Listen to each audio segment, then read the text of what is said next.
Hi, what's going on, everybody? I hope this video finds you well. Got a fun topic that we're going to go into in regards to wrist conditions, ulnar deviation, radial deviation, and forearm rotation. So one of our biggest squaring mechanisms that I think we all need to understand, there are different release patterns. Let me start with that. I'm going to show you what I think the majority of release patterns that I've seen, that I've personally used. I coach a lot, what I look for, and kind of explaining it in a way to hopefully shed some light to what you might see or what you might feel or what actually might be different from what you actually do. So this isn't the only way of doing it. It's one of the ways that I like to look at it. And there's some cool things as well with Hack Motion, their new sensor that they just launched that we're going to take a peek at and understand how these things actually work. So, first things first, I think the majority of us, we need to comprehend, why do players slice it? Why do players overdraw it? Well, if we look at slicers, typically speaking, what we see out of slicers, and if we understand firstly, radial deviation would be an upward hinge. Ulnar deviation would be me taking the thumb away from my snuff box right there. And then we have pronation, supination. So forearm down, pronation, forearm up, supination. So when we take two different styles of players that hit shots, let's say a player that hooks the golf ball and a player that slices it. Typically, one of the patterns that I see out of the player that slices it, sometimes it's an education of the hand that needs to be changed. And sometimes just bringing some awareness to where we're actually supposed to be can actually help out. Not saying it's going to fix everything, but I'm going to shed some light on some of the things that I think I've seen and why these happen. We'll compare them with Hack Motion. So with the slicer, what we typically see is we'll get to the top of the motion right here. And with the lead wrist right here, they go into a lot of ulnar deviation. So you can see ulnar deviation can actually send the club outward depending on where the forearms are and how much depth we have, but this gets the golf club out in front of us. Now when we apply force, it's moving on an outward to an inward direction, and we typically don't have very much forearm rotation. So those are shots that might start left. They're going to be more cut bias or fade bias or even slice bias right there. So when we look at it, I think one of the reasons can actually be from the education of what the wrists are supposed to do and what the forearms are supposed to do. So that would be a slicer right there.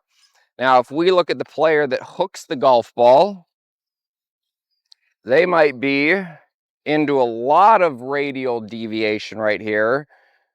Drop the club behind them late.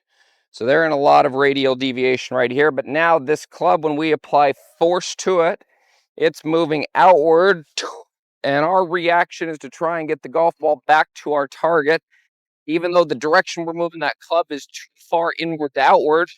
And so we start to see a lot of pronation to supination. We see a lot of change in regards to what the forearms do and what the wrists do. So I think firstly that what we need to understand is, where do we have radial deviation? Where should we have ulnar deviation? And how do the forearms work in regards to a squaring mechanism? So I would say, I think the majority of players that I've coached, they slice the golf ball.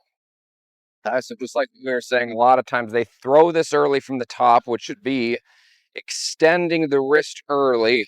It's not that we can't throw it behind us, but I would say typically they go outward and then this comes inward. So I've got a station that I like to build for players who struggle with this, and I think it's kind of a cool way to see what the club's doing, which we can also look at on Hack Motion from P6 to P7 and even into P8. But we'll start with this. So first thing I'm going to do is I'm going to set up to a golf ball right here. I'm going to take one of my alignment sticks. I'm going to place it on my toe line. And I might even scoot this back just a little bit. So I've got basically a relationship of where target line is, okay? So now here, what I do when I'm teaching somebody about a release pattern is I'll tell them, this is where we're going to be in max radial deviation. So you can see from face on here, this is at about 90-degree angle here.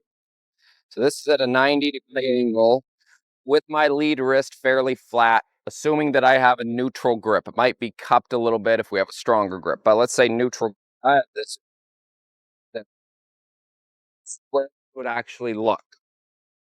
Now, you have up from here back to the golf ball.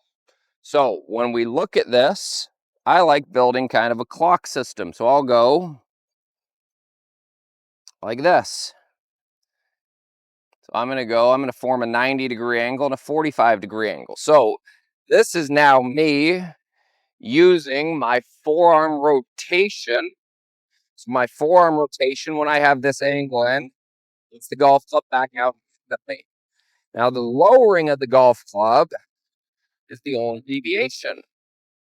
So it's forearm rotation, it's up front, ulnar deviation, help get it back down. So when we look at forearm rotations here, I'm in full pronation right here. I would call this 1, 2, 3. Now, what I'm going to combine with this is I'm going to gradually work this down the ladder. So I'm going to 1, a little bit of ulnar 2, 3, and work that to impact. I'm just going to stand here and repeat that. 1, 2, 3. 1, 2, 3. So that you can see the ulnar deviation is the lowering, and the rotation, the supination of the lead forearm, be the rotation that gets the guy back in front of me once it reaches target line down here in about P6. So I think the first thing is actually educating. So there's going to be a lot of different golf swings and a lot of different ways to get it down to P6. Sometimes we might just need to understand where P6 is. So I generally put this on my toe line. I go here, 1, 2, 3. 1, 2, 3, with ulnar deviation as a lowering mechanism.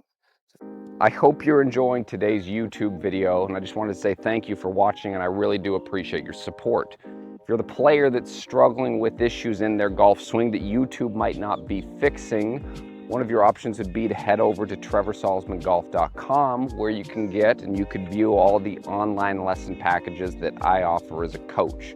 A lot of times players don't know what to work on, or if they are working on something, they don't know why it is they're working on it. And those are some of the things that I can help you clarify. So click on that link, head over there. Again, I appreciate your support. Thanks for watching, and now back to the video. If I move the ball up just a little bit, we can actually hit little shots like this. So I can go here, get a little momentum.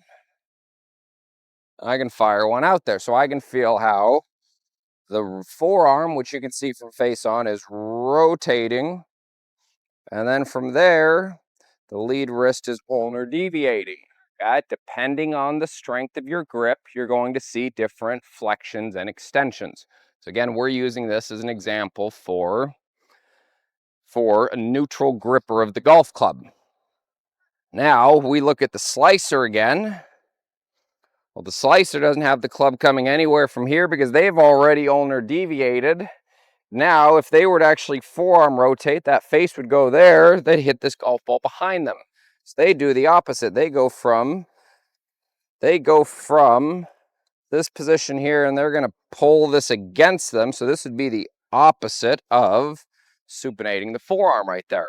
That's why that creates a pattern. It would actually slice the golf ball there, and vice versa. First, that has the club too far behind in here, we get stuck. This is in radial. Now we have to quickly throw it, and we have to quickly twist it, okay?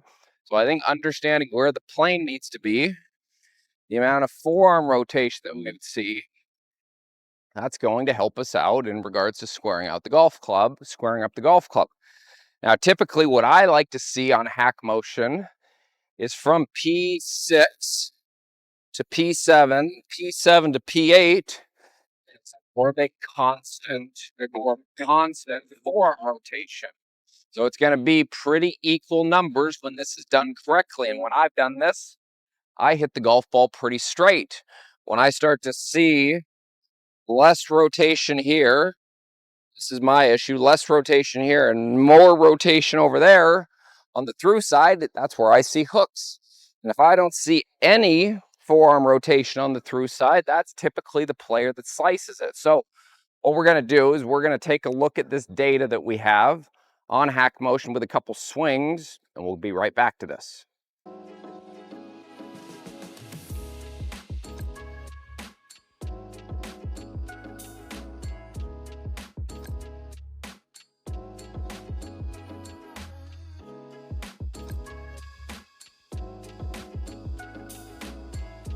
So I hope you enjoyed that. I think it's kind of a cool way of looking at this, how the forearms work and how we can see the ulnar deviation happening. And for the straighter shot, the better of the three swings, we saw pretty equal forearm movements from a rotation standpoint. Okay, so I think that's the piece that's really important for us to understand is practicing. Where is P6?